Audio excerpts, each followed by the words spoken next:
The Simple Path to Wealth, Your Roadmap to Financial Independence and a Rich. By Mustache. Foreword, J. L. Collins, author. Summary. The Simple Path to Wealth is a 3-step template for achieving financial freedom in a straightforward way, passed from a wealthy man to his teenage daughter through a series of letters. 2 childhood friends grew up and went their own ways. One became a powerful advisor to the king, the other a monk. When they meet years later, the minister feels bad for his friend. If you learn to serve the king, you wouldn't need to live on rice and beans, he tries to advise him. But the monk only replies, if you learn to live on rice and beans, you wouldn't need to serve the king. This is the opening parable J. L. Collins tells in The Simple Path to Wealth, and it is meant to make a single point. Wealth is not about power, luxury, or idling. It is about freedom. Collins thinks your freedom is the most important thing you can buy, and in this book, he offers a straightforward path to get there. What initially began as a series of letters to his then-teenage daughter eventually became a best-selling book, selling some 400,000 copies. Part of its appeal is that Collins' approach is as simple as the book's title promises.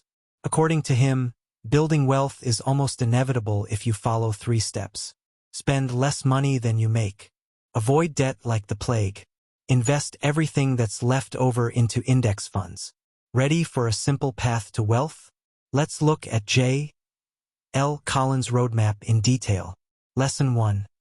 Always spend less money than you earn. If your lifestyle matches or God forbid exceeds your income, you are no more than a gilded slave, Collins says. He mentions Mike Tyson, one of history's greatest boxers, who made over $300 million, yet still wound up bankrupt. I'm sure you too know someone who should have more than enough but somehow keeps complaining about how much they have to work, a symptom of wearing golden handcuffs. That's because you own the things you own and they in turn own you, Collins says. Our possessions require a lot of mental and financial maintenance, and, over time, that takes a toll on us. The book doesn't have a big section about budgeting, cutting back on lattes, or renegotiating credit card rates. Collins simply appeals to our common sense. Everyone knows how much they have, and, with a few simple calculations, everyone can know at least roughly how much they spend. Building wealth is about making sure there's a positive difference between the two and making sure it stays that way. The beauty of a high savings rate is twofold, Collins says. You learn to live on less even as you have more to invest. Collins doesn't live a lavish lifestyle. He never even had a car payment. In exchange, he is free to choose whom he works with and how he spends his time. Collins' savings rate is 50% of his income, and he recommends you target the same number. From the moment you make more than you need, aim to spend less than you earn. Lesson 2. Get out of debt as fast as you can and stay there. There are many different approaches and takes on having debt. Some experts say it can be a useful tool. Others suggest you should get away from it as far as you can. Personally, I lean more towards the latter perspective, and so does Collins. Carrying debt is as appealing as being covered with leeches and has much the same effect, he writes. Therefore, whatever debts you have, you should get out of as quickly as you can. As soon as you're debt-free, the surplus you can invest into the stock market each month will start growing. Collins also addresses 3 kinds of debt we usually consider good debt, aka money we borrow to use towards productive ends: business loans, student loans, and mortgage loans. The first kind must be handled with great care. The second should not even exist, as it only inflates the cost of education and forces people into jobs they'd never take years after they're done with college.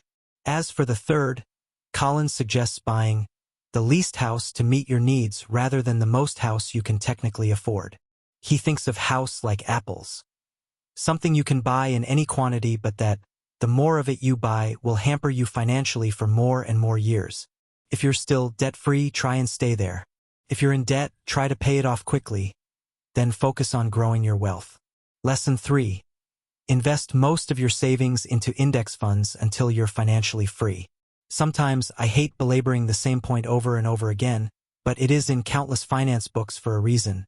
Index funds, index funds, index funds. Collins is no exception. He, too, is part of the large crowd of finance experts making investments in index funds the backbone of their wealth-building strategy.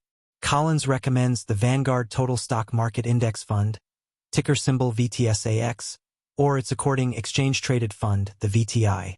As long as you're in the wealth accumulation stage, where you're trying to grow a nest egg 25x the size of your annual expenses, you should allocate 100% of your investments into this vehicle tracking all U.S. stocks, he says. This will be much, much harder than you think, Collins reminds us. Even if you automate your monthly payments to your broker during market crashes, people all around you will panic. The news media will be screaming sell, sell, sell. But if you stay the course, you're likely to succeed. Historically, the stock market has always worked out in favor of those who favor it long enough. Once you reach your portfolio goal, say $1 million, you can safely withdraw 3 to 7% each year while still growing your assets, Collins claims, relying on the 4% rule tested by a famous study. Now, all that's left is to enjoy your newfound freedom. Spend less than you earn. Invest the surplus. Avoid debt. That's the simple path to wealth in a nutshell, and I hope you'll get to walk it all the way to the end.